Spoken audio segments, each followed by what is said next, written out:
Chunki hijrat zulmdan qochib qutulish emas, balki o'zni qo'g'dash orqali zulmni yo'qotishga imkoniyat hozirlash demakdir.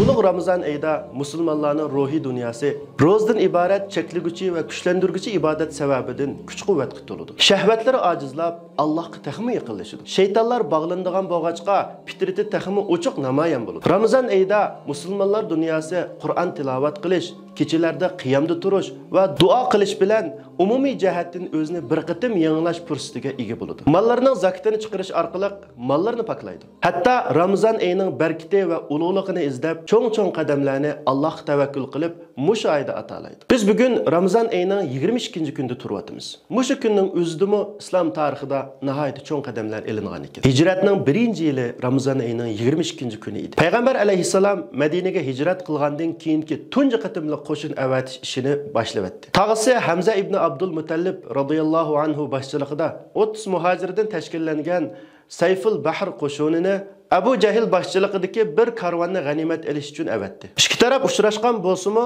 Majdi ibn Amirning salochilik qilishi bilan ikki qo'shin o'ttirsida urush bo'lmaydi. Islom qo'shini Madinaga qaytib ketadi. Bu qo'shin amaliyotda yurtidan qochib chiqishga majbur bo'lgan muhojirlarning bosh ko'tarishga boshlaganligining bishorati edi. Musulmonlarning ojizlikqa, xorlikqa bosh egmaydiganligi, ojizlikqa, xorlikqa rozi bo'lmaydiganligi, topgan tunji fursatida izzatini qaytarib olish uchun harakat qildiganligining ochiq namoyandasi edi. Shundaqla bizga o'xshash ojiz musulmonlarga berilgan amaliy dars edi.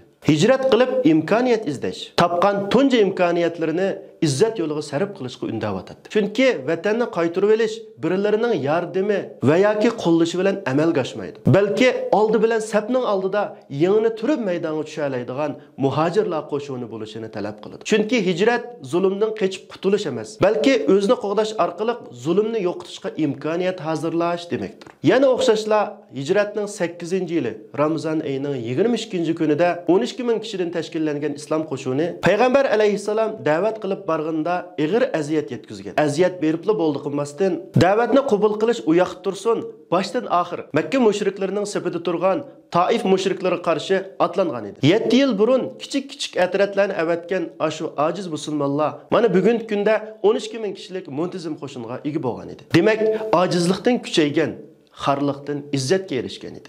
Mana bugun musulmonlarga xiyonat qilib Taif quyushirni olgan Havazin va Saqif qabilalarining adibini beraligidek imkoniyatga ega bo'lgan edi. Ammo Taif urushi undaq osonga to'xtamaydi. Taif dengiz yuzidan xeli egiz bir to'pilikka joylashgan, qal'a va sepillar bilan mustahkam qo'rshalgan bir shahar bo'lib, islom qo'shinining bundaq shaharga hujum qilish tajribasi yo'q edi. Bu vaqtda Salman Farsi radhiyallohu anhu manchanoq yasash taklifini berdi. Shuning bilan manchanoqlar yasalib, Taif shahrining eshiklari ochilishga boshlaydi. Musulmon qo'shini sepil ichiga kirishga boshlaganda Taifliklar o'tliq temir tikanlarni sepil ustidan tashlashga boshlaydi. Payg'ambar alayhisalom qo'shinning ig'ir talofatga uchrashidan ansirab musulmonlarni chekinishga buyurdi. Shu shaklda musulmonlar qo'shini Taif shahrini saq 40 kun muhosirga oldi. Bu jarayonda taslim bo'lgan qullarni ozod qilish chaqiriq chiqardi. Taifliklar amalsiz o'zining xormiliq bog'larini musulmonlarga berishga majbur bo'ldi.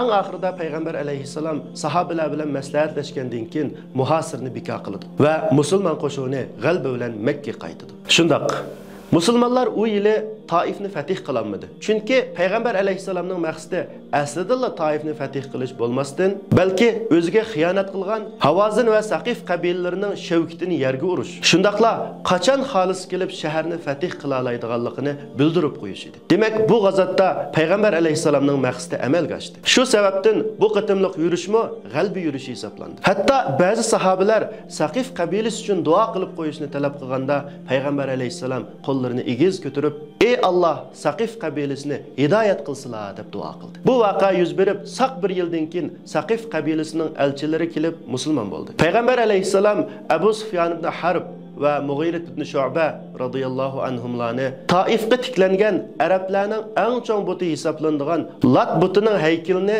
chiqib tashlashga buyurdi. Shuning bilan uzun tarixdan beri ibodat qilinib kelgan bu but tarix betidan o'chirib tashlandi. Demak, bu muborak kunlarda boshlangan Taif g'azatining g'albi mevasi islomning shavkiti va tarqalishi bilan taxmi pishib yetildi. Aziz qarindoshlar, mübarek kunlar oxirlashish oldida turibdi. Men bu ulug' kunlarda yaxshilik va izzatga elib boradigan amallarni boshlab olishinglarni, bu orqali Ramazonning barkatini qo'lga keltirishga alohida tirishchilik ko'rsatishinglarni tavsiya qilaman. Ammo uning ta'sirida belki ailemiz, farzandlarimiz, belki milletimiz ve vatanimizning izzat ve şerfiga ul besilishi mumkin. Ulug' Allah hammamizning tutgan ro'zasini qabul qilsin. Hammamizni bu mübarek ayning barkatidan nail bo'lishga nasib qilsin.